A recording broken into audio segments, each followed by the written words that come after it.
बाप ने बड़ी मोहब्बत से, बड़े शौक़ से उन्होंने अपना एक बच्चा पाला, बड़ा हुआ, पढ़ाया। पढ़ाने के बाद उसको उसके लिए दुआएँ करते रहे। उसकी फ़ौज के अंदर एक आला नौकरी लगवाई, बहुत बड़ा ऑफ़िसर बन गया।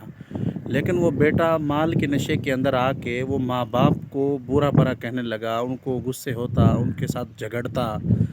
तो एक दिन उसने अपनी वालिदा को मारा, तो माँ ने बद्दुआ निकाली कि अल्लाह ताला तेरी टाँगों को तोड़ दे। तो माल के नशे के अंदर था, उसको माँ की बद्दुआएँ कुछ असर न की। तो हुआ एक दिन ऐसे कि वो ट्रेन पर जा रहा था, उसके साथ अब उसके बच्चे भी थे, बीवी भी थी।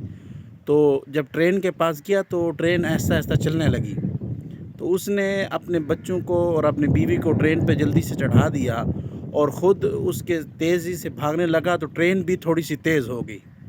जब ट्रेन तेज़ हो गई तो किसी आदमी ने उसको हाथ दिया, उसने अपना हाथ उसके हाथ में पकड़ लिया। तो जब हाथ पकड़ लिया तो उसके बाद वो ट्रेन तेज़ हो गई और उसका हाथ उस आदमी के हाथ से छूट गया और वो ट्रेन के नीचे उसकी टाँगें आ गई और दोनों टाँगें कट गई।